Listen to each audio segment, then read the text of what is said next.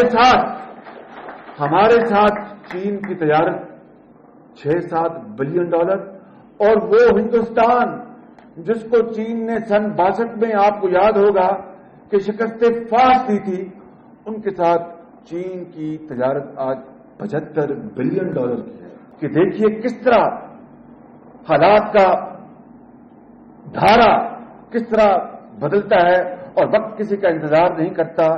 جو جنگوں میں ہمارا ساتھ دیتا رہا، آج وہ ٹریڈ ان کے ساتھ کر رہا ہے جو خود چین کا بھی دشمن تھا اور چین کے دوست کا بھی دشمن تھا.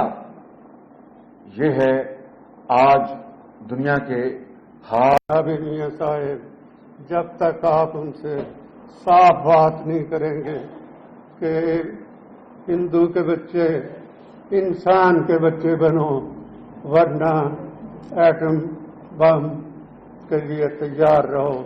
بعض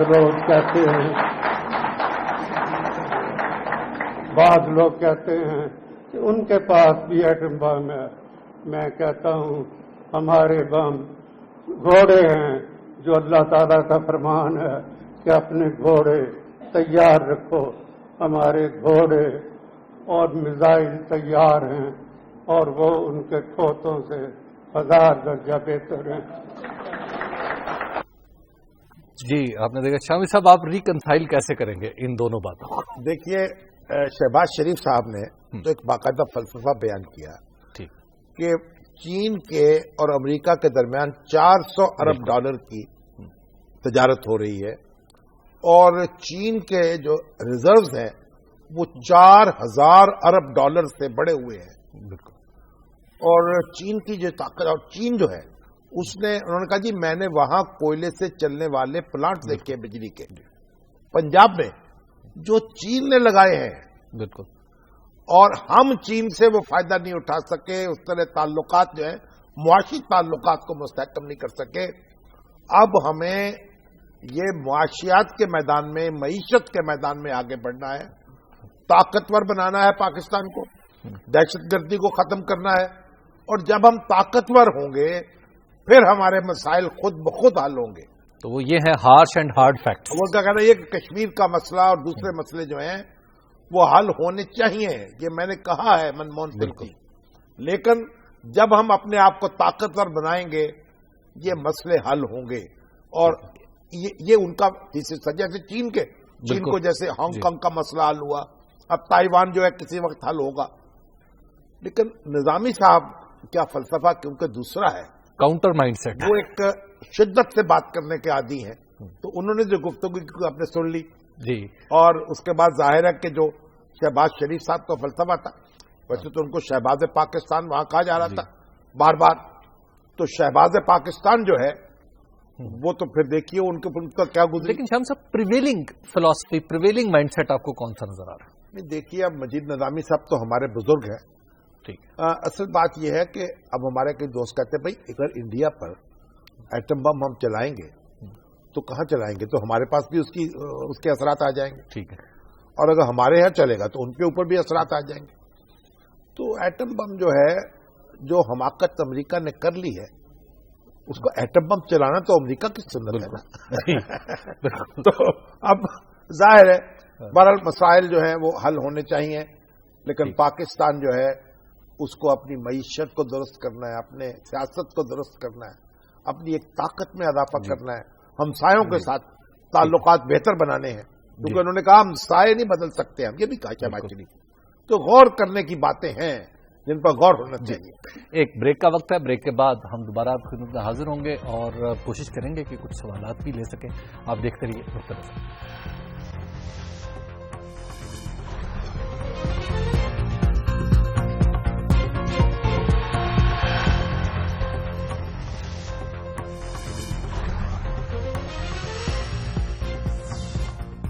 نقطہ نظر میں ایک بار پھر خوش آمدید. شامی صاحب، دو خبریں ہیں.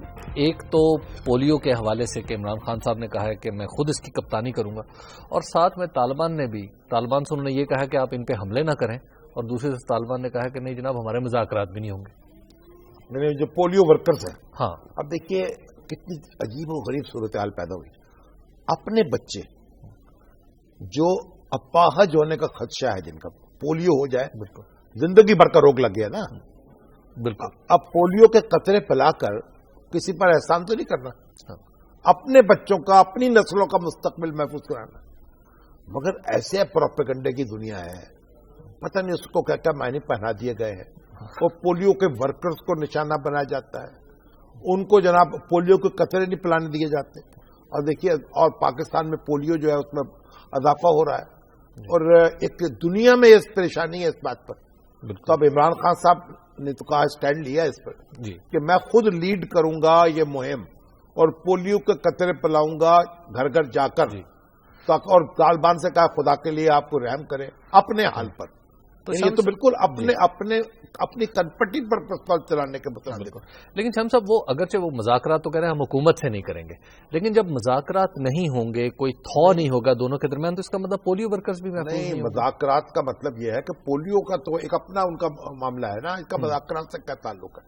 جیسے طالبان حکومت نے تو کل سیکورٹی کمیٹی کا جو اجلاس ہوا تھا کیبنٹ کی، ان کا ہم مذاکرات کے راستے پر گامزن ہے، قائم ہے، بالکل، مگر طالبان نے کہہ دیا کہ ہم نہیں کریں گے مذاکرات۔ یہ طالبان جو ہیں ان کو بھی غور کرنا چاہیے، ان کی ان اداؤں سے یہ ایک بند گلی میں چلے جا رہے ہیں، ٹھیک، اور یہ ان کے اپنی اچھی طرح غور کر لیں، جذباتی رویے نہ اختیار کریں، اور اچھی طرح سوچ سمجھ کر اقدام کریں۔ بالکل شام صاحب، ہم ذرا کچھ کال سے لیتے ہیں، اور ہمارے ساتھ اس وقت موجود ہیں کیپٹن عمیر صاحب ہمارے ساتھ۔ جی السلام علیکم کیپٹن صاحب۔ جی کیپٹن صاحب کی لائن ڈراپ ہو گئی ہے، ہمارے ساتھ موجود وہ جی دیکھیے، ایک تو یہ جو دھند ہے نا، جی اس نے پورے یعنی پنجاب کو تو اپنی لپیٹ میں لے رکھا، اور ظاہر سندھ میں بھی ہوگی، سندھ کا بھی کچھ حصہ جو ہے، خیبر ٹیکے میں بھی ہوگی۔ یہاں تو دیکھیے فلائٹس جو ہے وہ نہیں چل پا رہی، ٹریفک نہیں چل پا رہا، موٹر وے بند ہے، جی ٹی روڈ کے اوپر ٹریفک بہت کم ہے۔ کیپٹن عمیر صاحب لاہور سے ہمارے ساتھ۔ جی السلام علیکم کیپٹن صاحب۔ جی وعلیکم السلام شامی صاحب۔ اچھا، میں نے السلام علیکم تو کہا ہی نہیں ابھی۔ انہوں نے میرے کہے ہوئے کو آپ کی طرف سے سلام سمجھا۔ تو جناب عمیر صاحب یہ بتائیے کہ دھند کے بارے میں آپ کے کیا خیالات ہیں، کیسے اس سے ہمارے ایئرپورٹ جو ہیں ان کو ہم محفوظ بنا سکتے ہیں؟ سر میں تو سب سے پہلے یہ کہوں گا کہ ہماری اتھارٹیز کی بہت بڑی گریٹ آپ تو پائلٹ ہے نا؟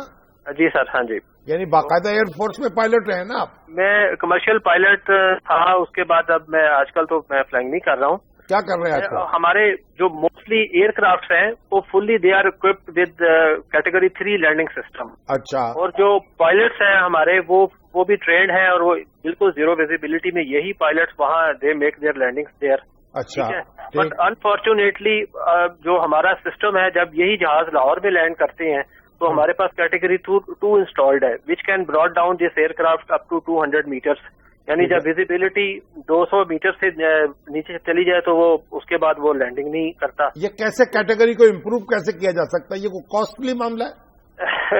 یہ کیٹیگری کو یہ اسی طرح ہے کہ اس کو آپ جسٹ اس کو آپ کے سسٹم کو جو کیٹیگری 3 ہے اس کو آپ اپگریڈیشن کی ضرورت ہے، اور اس کو اس کی جو کاسٹ ہے کوئی میرا خیال 2 سے 3 ملین ڈالر سے زیادہ نہیں ہے، یعنی ایک ایئرپورٹ پر۔ جی، اور اس کی میں بڑی اچھی ایک مثال ایسے دوں گا کہ یہاں جیسے آپ کو دیکھیں ہر سال حج آتا ہے، ہر سال رمضان آتا ہے، اسی طرح ہر سال فوگ آتی ہے، اور ان چیزوں کو دیکھتے ہوئے یہ جو کاسٹ ہے اگر اس کو انسٹال کر لیا جائے سسٹم کو، تو ہماری موٹر وے کی طرح جس طرح یہ چیزیں یہ پاس آن ہم کر سکتے ہیں ایئر لائن کے اوپر، کیونکہ ایئر لائنس ہے وہ اس کو کرتی ہیں اس کاسٹ کو، تو اس کاسٹ کو بڑے آرام سے وہاں پہ آپ پاس آن کر سکتے ہیں۔ تو اس میں اب آپ یہ دیکھیں کہ جو ایک خدا نہ خواہ میرے ابھی کچھ کولیگ ہیں وہ کراچی بیٹھے ہوئے ہیں، اور وہ کہتے جی ہم فلائٹ اپنی نہیں لے جا سکتے۔ یورپ میں دیکھیں، لندن میں دیکھیں، وہاں تو فوگ کے اندر بھی فلائٹ اتر جاتی ہیں، ویزیبلٹی کے اندر بالکل زیرو RVR ہوتی ہے، زیرو ویزیبلٹی کے اندر یہ 777 ایئر کرافٹ ہمارے یہاں تو اشرفیاں جو ہیں وہ لٹتی ہیں اور کوئلوں پہ مور لگائی جاتی ہے۔ اور ہر سال یہ 2 مہینے جو ہیں وہ کوہرام مچا دیتے ہیں، اور اس پہ کوئی سول ایویشن اتھارٹی جو ہے، اور تو پتہ نہیں، ابھی تو یہ خبر میں نے دیکھ رہا تھا کہ بوئنگ 777 جو ہے اس کو ناکارہ کر دیا گیا، 9 سال کے اندر ہی وہ کھڑ گیا جہاز۔ 2-3 ایئرپورٹ ہیں جہاں پہ پیسے لگانے ہیں 10-12-15 بلین ڈالر، یعنی جہاز ان سے نہیں چلتے، مینٹیننس ان سے نہیں ہوتی، ایئرپورٹ جو ہے ان سے سلیقے کا معاملہ وہاں نہیں ہوتا، سامان جو ہے وہ آپ دیکھیے دنیا میں چلے جائیں وہ 2-3-4 منٹ میں سامان آپ کا آ جاتا ہے، جہاں گھنٹوں کھڑا ہونا پڑتا ہے بعض اوقات۔ شامی صاحب، رانا محمد سلیم صاحب ہیں رینالہ خرد سے ہمارے ساتھ۔ جی السلام علیکم رانا صاحب۔ السلام علیکم سر۔ وعلیکم السلام جی۔ شامی صاحب کیا حال ہے؟ خیریت ہے جناب؟ شکر اللہ کا جی۔ جناب میں ایک سنتی کارکن کو ریٹائر ہوں سر۔ اچھا جی۔ ہمیں EOB اولڈ ایج بینیفٹ ہے جی، ایک ادارہ ہے، وہاں سے ہمیں 36 روپے پینشن ملتی تھی اولڈ ایج بینیفٹ سے۔ ہاں جی، تو اس دفعہ بجٹ میں وفاقی وزیر خزانہ صاحب نے طریقے میں کہا کہ کم از کم 5000 روپے پینشن کر دی جائے گی۔ ٹھیک ہے جی۔ ہماری پینشن میں کوئی اضافہ نہیں ہوا، اور پچھلی حکومت کے دور میں 40 ارب روپے کی اس میں کرپشن ہوئی ہے، جس کی یہ خبر ایک چند دن ٹی وی پہ اخباروں کی زینت بن رہی ہے۔ وزیر خزانہ جو ہیں اسحاق ڈار صاحب، ان کو اس طرف توجہ کرنی چاہیے اور آپ لوگوں کی دعائیں لینی چاہیے۔ 36 روپے اب اندازہ لگا لیجیے آپ۔ شامی صاحب، یہ بدر محی الدین صاحبہ ہیں۔ اچھا، یہ انہوں نے بڑا دلچسپ سوال پوچھا، انہوں نے کہا شامی صاحب یہ جو حملہ ہوا ہے بنگلہ دیش میں پاکستانی ہائی کمیشن پہ تو کیا ہو گیا؟ تنزیہ لکھتی ہیں کہ یہ تو ایک ہی امت کا مسئلہ ہے نا، تو اس پہ تو ہم سب لوگوں کو کیا شکوہ کرنے کی ضرورت ہے؟ اور پھر انہوں نے لکھا ہے کہ اب کیا وقت نہیں آ گیا کہ ہم صرف پاکستان کے بارے میں سوچیں؟ نہیں، پاکستان کے بارے میں سوچیں گے، پاکستان کو ہم جزیرے میں تو نہیں رہ سکتے۔ یعنی ایک آپ کہیں کہ گھر میں ایک فیملی ہے، فیملی کے بارے میں نہ سوچیں، اور صرف ایک شخص اپنے بارے میں سوچے۔ بھئی پلٹنا، جھپٹنا، جھپٹ کر پلٹنا لہو گرم رکھنے کا ہے ایک بہانہ۔ یہاں کتنے فسادات ہوتے ہیں، ہنگامے ہوتے ہیں، اور جناب حملے ہوتے ہیں نا، بالکل، تو وہاں بھی سے ہی ہمارے بھائی ہیں نا۔ چلو، جب ہمارے آج کے پروگرام کا وقت ختم ہو گیا، کل پھر ہم اسی وقت اس جگہ سے اپنے ناظرین کی خدمت میں حاضر ہوں گے۔ ہمیں دیجیے اجازت، اللہ نگہبان۔